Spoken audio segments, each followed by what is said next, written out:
We're here to talk about a new milestone that our podcast is hitting, 100 episodes. So, Sarah, what were your expectations when we started this podcast? And did you expect to make it to 100 episodes? I had no concept of what we were going to be doing. All I wanted was my ancestor in Connecticut to receive an apology from the state. And I thought, yeah, I'll give podcasting a try. I want to get on and tell more people what I've been tweeting about and Facebooking about for 2 years.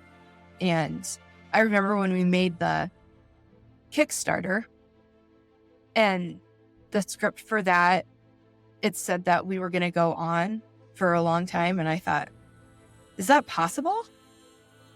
Sure, I want to, but is that possible?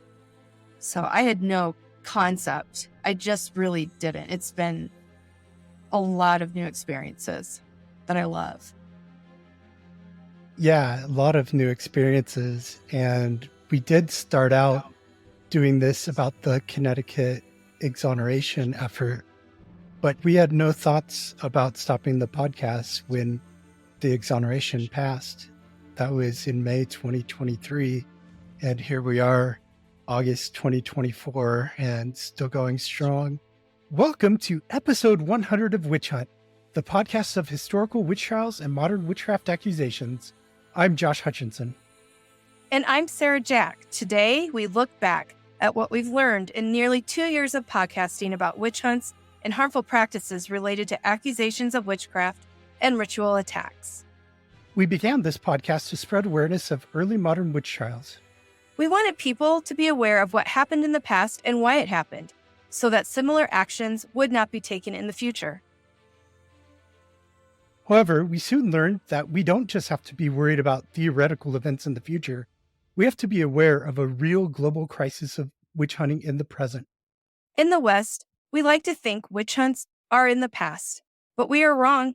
Witch hunts, known by the United Nations as harmful practices related to accusations of witchcraft and ritual attacks, occur all around the world today. We're talking about real violence perpetrated against innocent people who some believe to have used witchcraft, sorcery, or magic for sinister purposes. Let's recap the key themes we've encountered across our first 99 full episodes.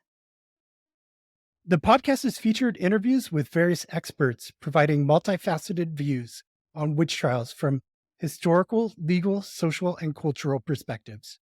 We have covered historical context and details of witch trials in various locations. Much of the focus has been on New England. However, we have covered historical witch trials in England, Scotland, Ireland, Germany, and Italy as well. The social, religious, and political factors that contributed to witch hunts have featured on the show many times. Another area of focus has been the impact of witch trials on individuals, families, and communities. And we have reported on efforts to exonerate those accused of witchcraft and memorialize victims. In addition to the 100 main episodes we have now done, we have produced several important bonus episodes. This year, we have also created Witch Hunt 15s, which are abridged versions of full episodes. And we recently began a new weekly series of bonus episodes, the Witch Hunt Victim Stories, to talk about the lives of the victims of witchcraft accusations. As the show has progressed, we have often spoken of modern-day witch hunts and related human rights issues in various parts of the world. Right from episode 1, we have included regular updates on the witch hunts happening in our world now. Another aspect of witch hunts we've addressed is the intersection of modern witchcraft accusations with gender, poverty, and marginalization. We have spoken with many experts about legal and social approaches to eliminating witch hunts and protecting vulnerable individuals. Experts and advocates have frequently shared the importance of education, awareness, and cultural sensitivity in addressing these issues. In the beginning, the podcast was intended largely to raise awareness of the Connecticut witch trials, as we are members of the Connecticut Witch Trial Exoneration Project, which obtained absolution for the victims of colonial witch trials in May 2023. Since our beginnings with Connecticut, We've discussed witch trials and harmful practices related to accusations of witchcraft in 6 U.S. states and a dozen nations, and we will cover more ground in the next 100 episodes.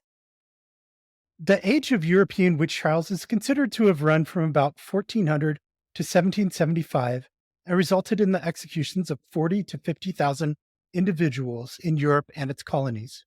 New England's witch trials were part of this larger saga and have featured in more than half of our episodes. As descendants of witch hunt victims from Massachusetts and Connecticut, Sarah, Mary, and I have a particular interest in this region. Our episodes have covered accusations of witchcraft from Maine, New Hampshire, Vermont, Massachusetts, and Connecticut. We've even touched on some accusations in Rhode Island, though there were no known witch trials in the colony, only gossip and slander cases. Outside of New England, we have covered witchcraft accusations in New York and will soon cover witch trials in Virginia, Maryland, and New Mexico. And we have Europe covered too, visiting England, Scotland, Ireland, Italy, and Germany so far, with more countries to come. So, what have we learned about witch trials in 99 episodes? Witch trials have been around since ancient times. However, witch hunting activity in Europe ebbed in the Middle Ages until new developments shifted perspectives in the later medieval period. By the 15th century, sporadic medieval witchcraft prosecutions gave way to more frequent early modern witch trials.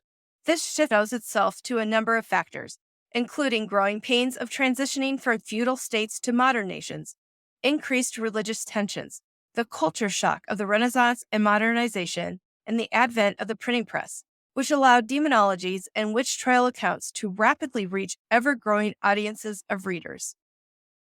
The biggest factor, however, may be a shift in Christian theological attitudes towards witchcraft.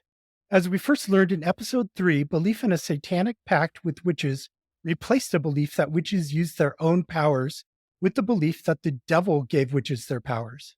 While the average person continued to primarily fear what witches could do to them, thoughts of a diabolical connection fueled great fear on the part of the elites, who saw a satanic conspiracy threatening Christendom, as Professor Scott Culpepper told us. There are many questions still about the exact origins of the notion, but it seems to emerge in the middle part of the medieval period, probably around 1000 or so, and it becomes increasingly popularized throughout the late medieval period. The Malleus Maleficarum, which was issued at the end of the 15th century, is one of the most notorious texts, which really pushes the notion, satanic pact, that witches are not just practitioners of folk magic or manipulators of regular natural forces, but the magic they unleash has got additional fuel, so to speak, because it's empowered by a pact with the devil himself, that Satan himself is infusing their acts with diabolical magic. With this belief in a satanic pact in place, witch trials were no longer isolated events, with significant trial activity across much of the European continent and in several European colonies overseas. In the words of author Catherine Howe, can you imagine what does it feel like to live in a world where you really actually, honest to gosh, believe that the devil can go walk about on the earth as a real person and that he can disguise himself as people you know and love and trust? That at any given time, I could be talking to you right now, Josh, and you could be the devil in disguise and I didn't know it. Different regions had varying approaches to witch trials. For instance, Connecticut's trials differed in some important ways from those in Salem, and Scottish witch trials differed from those in England or the Holy Roman Empire. regions had their own specific cultural beliefs that fed into witch hunt dynamics. While each trial had its own nuances, there were many similarities between witch trials in different countries and involving different religious sects. Beliefs about witchcraft were deeply ingrained in the culture and worldview of the time, influenced by both religious and folk beliefs. There were often common elements across cultures in how witches were perceived and accused, such as beliefs about evil magic, shape-shifting, harming crops and livestock, etc. Marion Gibson added this about English witchcraft beliefs.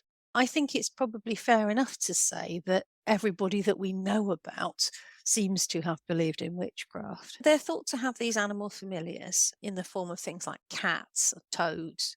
and so on. The classic witch is familiar. And through them, they're thought to project this harm onto their neighbours. They would make an arrangement with this demonic cat, which had come to them and said, I am Satan, please work with me. Material culture and archaeological evidence can provide insights into how people tried to protect themselves from perceived witchcraft through things like protective symbols carved into houses. Professor Emerson W. Baker told us, these are desperate times with people who are looking to the remedies that the leading scholars of the day and thinkers are offering them as to how to protect themselves from evil. And Scott R. Ferrara told us about protective magic in New Netherland. We have Dutch settlers here in New York who, if you were to examine the historical record, you see very little evidence of witchcraft beliefs. But if you look at the archaeological record, the archaeological past, different artifacts and markings in these 17th century Dutch American homes of New Netherland, these items, maybe carvings within household, maybe different patrapaic items, these items that are intended to protect the dweller of these homes from any supernatural evils or evil forces that could harm them spiritually and physically. religious and folk beliefs played a role in the witch trials, but were not the sole cause. A different understanding of natural phenomena sometimes led people to attribute misfortunes to witchcraft. However, a variety of boxes needed to be checked before witchcraft accusations were made and prosecuted. Wherever they occurred, witch trials were the result of complex social, religious, political, and economic factors. They were influenced by beliefs, community tensions, and broader societal changes, and were often connected to broader historical contexts, such as political instability or religious conflicts. Factors like neighborly disputes, gender dynamics, and struggles over power often played a role. As direct physical evidence of witchcraft was always lacking, legal frameworks and procedures used in witch trials often lacked solid evidence and relied on questionable methods like coerced confessions and spectral evidence, claims of seeing a witch in spirit, which was controversial but influential in some trials like Salem. As historian Tricia Pion stated, You always want the person to confess. That's usually the best evidence. If not, you want to have two people who could testify to the seeing the same act of witchcraft, something that shows that they're involved in it with a pact with the devil. Other methods of identifying witches, like pricking, ducking, watching, and assorted forms of torture, were used in different jurisdictions. executions were carried out by hanging, strangling, burning at the stake, or other cruel methods. Religious leaders, magistrates, and other authority figures played significant roles in either promoting or restraining witch hunts. However, witchcraft accusations were usually initiated by ordinary folk. Accusers and accused usually came from the same communities, sometimes even families, and accusations could tear apart social bonds. Economic motivations like land and resource disputes were sometimes behind accusations. However, we would like to point out that land grabbing was not a factor in the Salem witch trials. Instead, disputes contributed by leading to confrontations. When harsh words were followed by misfortune, witchcraft accusations sometimes ensued. Witch hunts could be sparked by natural disasters, disease outbreaks, or other community stresses. The accused came from various social backgrounds. Women were disproportionately targeted in witch trials, reflecting the gender inequalities and biases of the time. Historian Anne Little told us, Christian Europeans believed in a strict hierarchy of men over women. Men were presumed to be closer to God because of the order of creation, right? God created Adam, and then only out of his rib did he create Eve. It was women's fertility and women's bodies that were especially at stake. When I have asked my women's history students to read documents from the New England witch trials, they see a lot of the same elements, a lot of the same concerns around sexuality and women's bodies and exposing or covering up women's bodies. Marion Gibson had this to say. A lot of it is to do with gender. So about 75% of the people who we know were accused of witchcraft across All the jurisdictions that historians have studied were women. So that's a really important thing that seems to make people vulnerable to the accusation of witchcraft. I think we still struggle with the idea of powerful women, and I still think we struggle with the idea of female sexuality and women as empowered creatures in their own right. And I think we need to pay a lot more attention to the history of witch trials, because they are the history of oppressing women, making choices for them, persecuting them. Beth Caruso said, the Puritans thought of women as the weaker sex than men. They certainly weren't the only religion to do that, or the only religious sects to do that. But in so many of these witch trials, it's a young girl right around the age of menarche who's bewitched. Witch trials had profound and long lasting effects on individuals, families, and entire communities, often resulting in trauma and economic disadvantages that persisted for generations. Understanding the history of witch trials is crucial for preventing similar injustices and promoting critical thinking about fear and unfounded accusations. We shouldn't think of the people of the past as being different from us. They had the same fears and motivations we do, but simply had their own understanding of the universe. Early modern witch trials offer valuable lessons on social justice, legal integrity, critical thinking, and the dynamics of fear and persecution, all of which remain highly relevant in addressing contemporary social, legal, and human rights issues. Studying historical witch hunts provides insights into modern-day witch hunting and scapegoating behaviors. They serve as a cautionary tale about how fear can lead to irrational actions and unjust persecutions. This is relevant to modern phenomena like moral panics or conspiracy theories. Historical trials highlight the dangers of compromising legal procedures and the importance of fair trials and evidence-based justice. This underscores the need for strong, impartial legal systems today. The disproportionate targeting of women in witch trials reflects enduring issues of gender-based discrimination and violence. It prompts examination of current gender inequalities and biases in society and legal systems. Witch trials often targeted marginalized individuals, a pattern that continues in various forms of discrimination today. This history encourages vigilance against the persecution of vulnerable groups and individuals in modern society. While different in form, the spread of accusations in witch trials parallels modern concerns about the rapid spread of misinformation. The role of community members in perpetuating or resisting witch hunts emphasizes the importance of individual and collective responsibility in addressing injustices. The influence of economic stress and social changes on witch trials parallels how these factors can exacerbate social tensions today. Early modern witch trials provide a historical backdrop for understanding and addressing ongoing human rights violations, particularly those related to belief.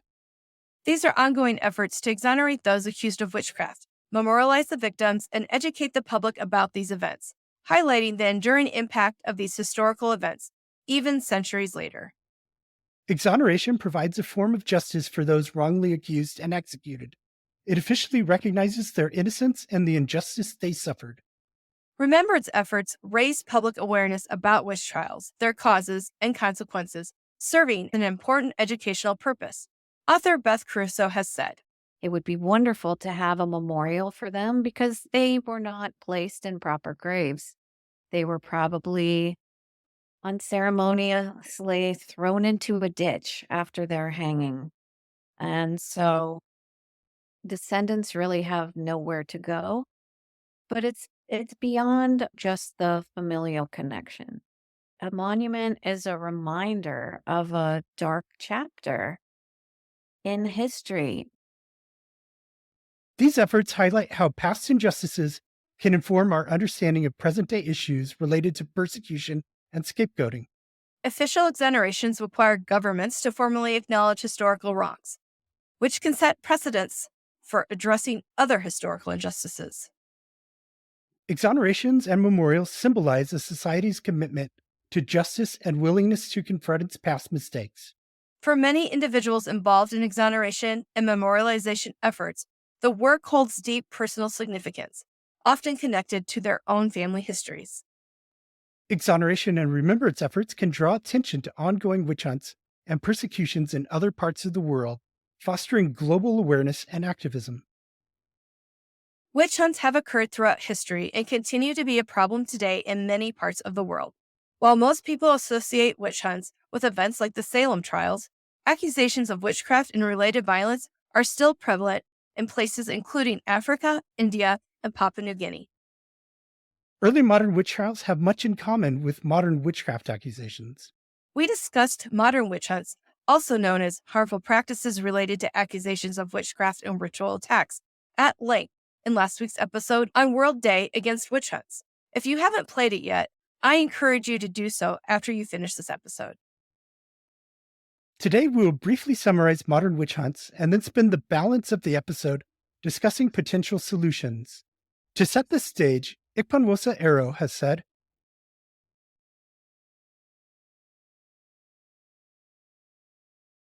We believe we're talking about tens of thousands of people impacted, and that's based on the data we have. We spent nearly 5 years gathering data from around the world, not just the continent of Africa, but also South America, and to a lot of people's surprise, North America and Europe. Why these are important is that countries where harmful practices like these are rampant, have immigrated and taken the problem with them, because ritual attacks and harmful practices related to accusations of witchcraft is a mentality, it's an issue of a mentality and a system of belief. So that can easily be transported with a person. So across all those countries, and even in the Pacific, Papua New Guinea and the small island states in the same region, we were able to gather tens of thousands of data. It's monumental because this is data that we pulled together using a small team and just looking through media reported cases alone. That's the tip of the iceberg, we think. Harmful practices related to accusations of witchcraft involve severe human rights violations, including physical violence, societal exclusion, and sometimes death. Entire families may be accused, and communities are forever shaken. witch hunts often target vulnerable populations, especially women, children, the elderly, people with disabilities or conditions like albinism, and other marginalized groups. Factors like gender, caste, class, and social status intersect to make certain people more likely to be accused. Amit Anand told us women today are still the most vulnerable to witchcraft accusations. So the witch hunting situation in India, or witchcraft accusations, it's a very complex phenomenon here in India. We can't really understand it from one perspective. But mostly overall, what I found in my research was that it's very gender specific. So most of the victims are women, and these are women who are already marginalized because of their status in society. Poverty, lack of education, and social marginalization often contribute to the persistence of witch hunts in certain communities. Economic, social, and political instability can fuel witch hunts. Times of hardship, conflict, or rapid change make communities more susceptible to witch hunting behaviors as people look for someone to blame. Emerson Baker said, I don't know if you've read Wolfgang Behringer's Witch Hunts book. I can't remember the exact title, but basically his World History of Witch Hunts. If you haven't, really good book. And of course, Behringer's a German historian, and he's an expert on two things, and they closely intersect, right? But one is witchcraft, and the other is history of weather. And what he really says in this book is two things usually go wrong to cause witch hunts. One is historically bad weather. And in a pre-modern society, historically bad weather means crop failure, means famine, means death, means inflation. People can get by that as long as they have the other thing. And that is a strong government that they believe is there to help them and look after them. Deeply ingrained cultural and religious beliefs about witchcraft and supernatural forces continue to fuel accusations and persecutions. Even in places where formal witch trials ended centuries ago, underlying beliefs that enable witch hunts may remain. These beliefs can be exploited by witch finders or spiritual entrepreneurs who profit from identifying alleged witches. Modern witch hunts take various forms, from formal legal proceedings to primarily extrajudicial violence and killings. Methods of identifying or testing alleged witches have evolved, but often rely on similar superstitious thinking as historical witch hunts. There are complex intersections between religion, politics, gender, and caste that perpetuate harmful practices related to witchcraft accusations. Political and religious leaders sometimes exploit these beliefs for their own gain. We've spoken with advocates, legal experts, academics, and diplomats about witch hunts happening in our world today, with episodes focusing on South Africa, Nigeria, Papua New Guinea, India, Ghana, Malawi, and Namibia. Given the scale of the problem, however, we have just scraped the surface and plan to continue exploring our world. Underlying causes of witch hunts can include witchcraft beliefs and fear of the supernatural, desire to explain misfortunes or find scapegoats, property disputes and attempts to seize land, maintaining power structures and controlling women, and lack of scientific temper. Witch hunting is one form of harmful practice, part of a family of interconnected harms justified by beliefs. Harmful practices based upon belief are also known as spiritual and ritual abuse. If you use your religious, spiritual, political, ideological, traditional, or personal beliefs to justify harming other people, you are committing spiritual and ritual abuse. If you are manipulating another person based upon their beliefs, you are committing spiritual and ritual abuse. This category includes everything from financial exploitation to deadly exorcisms and ritual murder. At first glance, disparate practices like female genital mutilation, child marriage, and accusations of witchcraft or spirit possession may seem hard to connect together.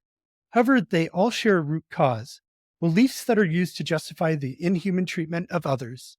As Francis Young said, the idea that there is a connection between witchcraft and possession is something which doesn't really happen until the early modern period, doesn't turn up until the 16th and 17th centuries.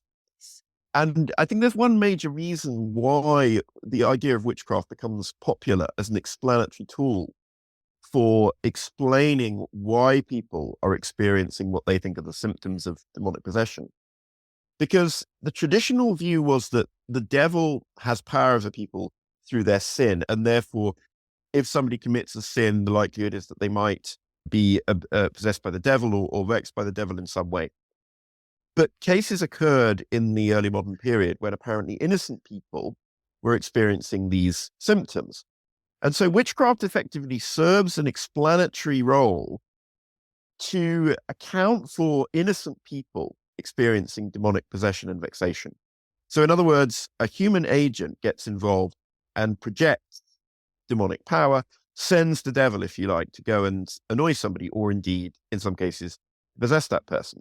So the idea of bewitchment becomes elided with the idea of demonic possession. And by the 17th century, these things are almost totally elided.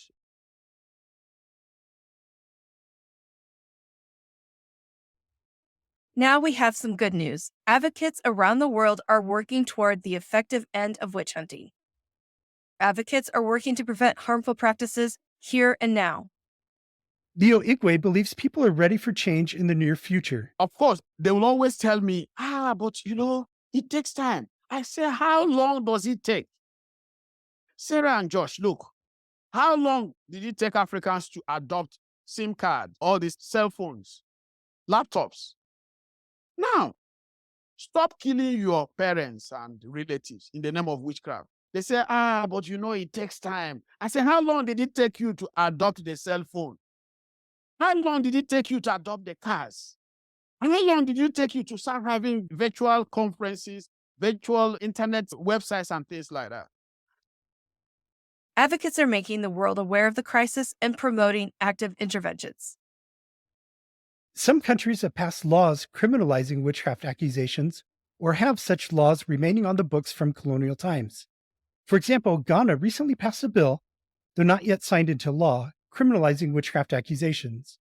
And existing laws against violence and discrimination are being applied to witch hunting cases in some areas.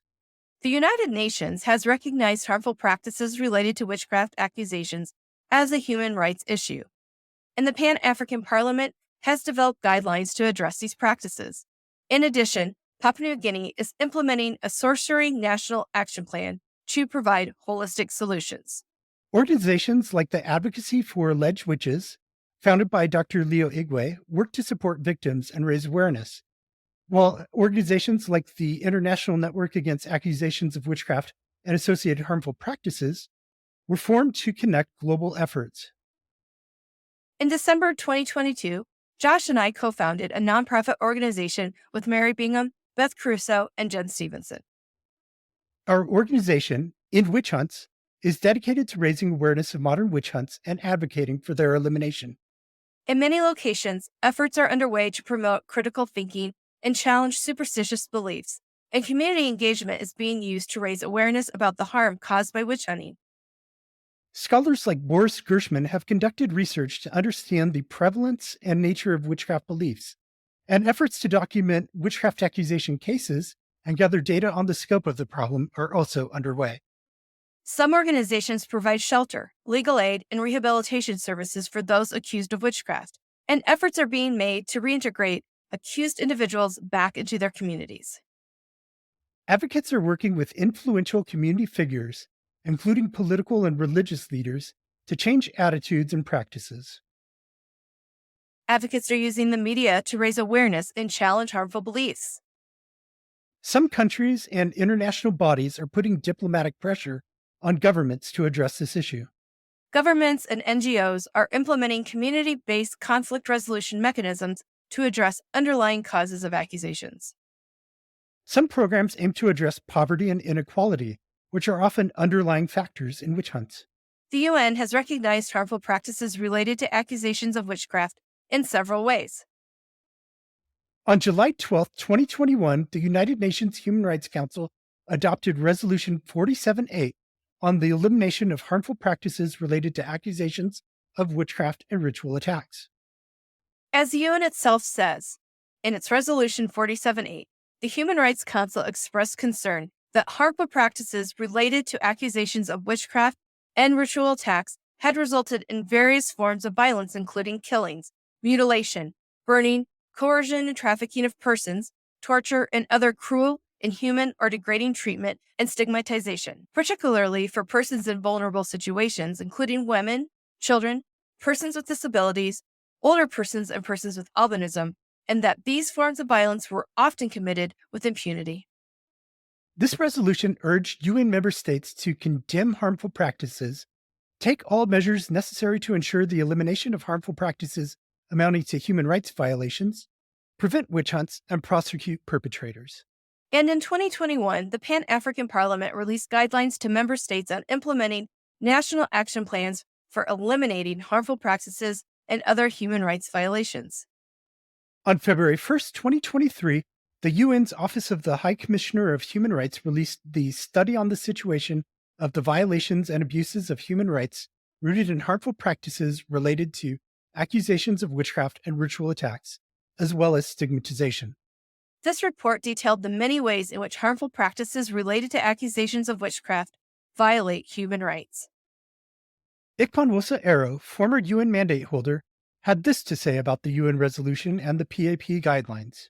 And then now we have guidelines that show on the African continent, as you said, the Pan-African Parliament developed these guidelines with my support saying, okay, this is what governments can do to bring an end to the beliefs that enable these attacks and these harmful practices. And at the resolution level, there was more of a recognition at the United Nations of putting these harmful practices under the catalog of the umbrella term of harmful practices. So now it's not only female genital mutilation and early childhood marriage, it's now also accusation of witchcraft and ritual attacks.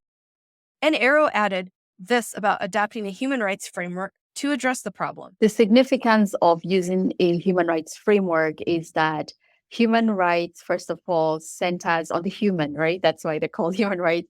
And human dignity is paramount, is priority. Sustainable Development Goals, SDGs, are another avenue toward implementing policies and procedures to mitigate the crisis. Ike Iro mentions UN Sustainable Development Goals, which replace the Millennium Development Goals, has a pledge, a central pledge that says leave no one behind, especially those furthest left behind. So you as a country have made this pledge according to United Nations publications you have to make an effort, because the MDGs helped everyone in an aggregate, but the ones who were not reached, the smaller groups, minorities, those on the margins. So the SDGs is trying to correct that. So I brought up all these arguments through the human rights framework to make sure that harmful practices were acknowledged and at least some responses put in place. The United States has long-term commitments to the SDGs for several nations which have ongoing witch hunt crises, including Papua New Guinea and a group of West African countries. The recognition by the UN, African Union, United States, Papua New Guinea, and others helps to legitimize efforts to eliminate these harmful practices and provides a framework for international cooperation on this issue. The actions taken so far represent a multifaceted approach to addressing the complex issues of witch hunting, combining legal, educational, social, and economic strategies. However, much more needs to be done, as the problem remains widespread and deeply entrenched in many communities. In addition to government entities, much work is being done on the ground by advocates and grassroots organizations in dozens of countries. We have spoken with people like Damon Leff of the Advocacy Against Witch Hunts, Leo Igwe of the Advocacy for Alleged Witches, and Jordan Alexander of the UK National Working Group on Spiritual and Ritual Abuse. And we've spoken with many activists in India, Malawi, Namibia, and Ghana as well. In addition to these local actors, we have spoken to international advocates and representatives of the International Network Against Accusations of Witchcraft and Associated Harmful Practices and the International Alliance to End Witch Hunts. And the advocates End Witch Hunts and Witch Hunt podcasts have interviewed are just the tip of the iceberg. The work to be done will be hard and may take some time, but the workers needed to do the job are assembling. Addressing the issue requires a multifaceted approach, including education, legal reform, community engagement, and challenging harmful witchcraft beliefs. As Samantha Spence states, What we need is a holistic approach, awareness raising and education. So the work that you're doing in the podcast and the awareness campaigns, educational programs that challenge these beliefs and stereotypes, people talking about this, but also targeting the community, religious leaders, policymakers, and other stakeholders. Let's get this conversation going. And engaging communities and empowering communities is key there, because the only way you can engage the local communities is by empowering the local actors and local women's organizations, grassroots leaders. Advocates working to address the harmful practices associated with witchcraft accusations often outline several key strategies and next steps. These strategies aim to protect victims, prevent further violence, and educate communities. the problem intersects with other issues like gender inequality, poverty, and the lack of education, and addressing these root causes is crucial. There's a need for more data and research on the scope of the problem globally. Laws against witchcraft accusations exist in some places, but are often poorly enforced, as Leo Igwe states about Nigeria. In Nigeria, for instance, we have provisions in the criminal code against witchcraft accusations. But of course, like every other thing, or many of the things introduced during the colonial era, they were in the status book. They were on paper, not in practice. Advocates plan to continue lobbying governments to strengthen laws against witchcraft accusations and related violence. This includes pushing for legislation that criminalizes accusations and the violence that often follows, as well as ensuring the protection of those accused. Efforts will also focus on ensuring that existing laws are enforced. This includes training law enforcement and judicial officers to handle cases related to witchcraft accusations fairly and sensitively. Education, critical thinking skills, and challenging harmful practices are key to addressing witchcraft accusations. Advocates aim to expand educational campaigns that inform the public about the dangers of witchcraft accusations and the importance of human rights. These campaigns often involve community workshops, public service announcements, and partnerships with local media. Programs that encourage critical thinking and scientific literacy are being promoted to reduce the reliance on supernatural explanations for natural events. Support and rehabilitation for survivors of witchcraft accusations is greatly needed. Survivors of accusations face major challenges in reintegrating into communities due to ongoing stigma and fear. Establishing more safe houses and shelters for victims of witchcraft accusations is a priority. These facilities provide immediate protection and support for those fleeing violence. Increasing access to counseling and mental health services for victims and their families is critical. These services help address trauma and support the reintegration of victims into their communities, as Peter Minter Amadou told us about the women in Ghana's witch camps. So what did we find among the 335 women? In terms of psychological distress, we had 73% of our respondents, that's a little around 247 participants, who were assessed to have high level of psychological distress. Depression, we assess among these groups as 61% of the participants. Anxiety was around 72%. And the issues of stress-related was around 38%.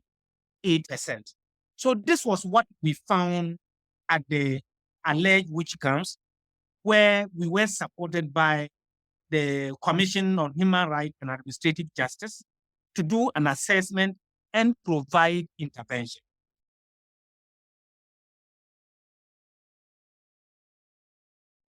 Continuing to engage with religious and cultural leaders is essential. Advocates plan to hold more dialogues and educational sessions with these leaders to encourage them to promote messages of peace and nonviolence, and to challenge harmful beliefs about witchcraft. Training programs for leaders on human rights, gender equality, and the negative impacts of witchcraft accusations are being expanded. Advocates plan to improve the monitoring and evaluation of interventions. This includes collecting data on the prevalence of accusations, the demographics of those accused, and the outcomes of interventions. Ongoing research into effective strategies for preventing witchcraft accusations and supporting victims is a key area of focus. Advocates are working to build international alliances to raise awareness of witchcraft accusation-related violence. This includes engaging with international human rights organizations, UN bodies, and foreign governments. Efforts are being made to secure more funding and resources from international donors and organizations to support local initiatives. Advocates plan to implement community development programs that address the underlying causes of witchcraft accusations, such as poverty and lack of education. These initiatives include economic empowerment projects, education, and health programs. Establishing and promoting conflict resolution and mediation services in communities can help resolve disputes without resorting to accusations of witchcraft.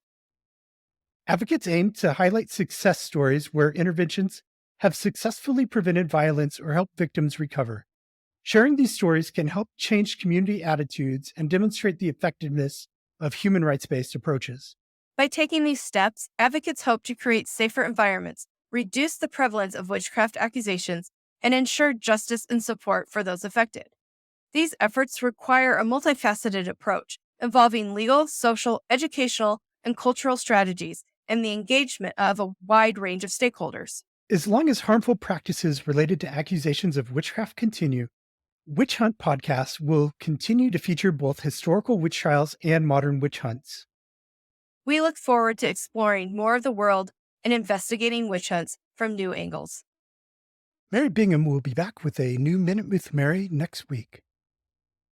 Thank you, Mary, for all your dedication to this podcast. We really appreciate the time that you've put in and the efforts that you've made. And now for a special announcement. Sarah and I have been invited to speak at 2 prestigious academic conferences on witchcraft in England next month, September 2024. We've been invited to speak in York at the Magic and Witchcraft Conference 2024, where we'll be speaking about the ongoing crisis of witchcraft accusations occurring in our modern world. And we've been invited to speak in Lancaster the following week at the International Conference on Witchcraft and Human Rights, Past, Present, and Future, which discusses implementing United Nations Human Rights Council Resolution 47.8 that we discussed earlier in this episode. We'll be speaking about the exoneration of the alleged witches from Connecticut and Massachusetts, and we'll also be speaking about memorialization efforts in Connecticut. And we will be speaking on our project to track spiritual and ritual abuse in the United States, especially cases of witchcraft accusation and accusations of spirit possession, which unfortunately lead to grievous injuries and fatalities in some cases. We have been tracking dozens of these cases across the United States, and we'll be speaking about them at the conference in Lancaster. And we could really use your help getting to both of these conferences. They'll be held September 12th and then September 19th to 20th. And we need some help flying there and paying for hotels and other expenses. So we appreciate any dollar that you can give. Please donate to our GoFundMe. The link is in the show notes. Thank you for watching or listening to this episode of Witch Hunt. Continue to join us every week. Have a great today and a beautiful next 100 episodes.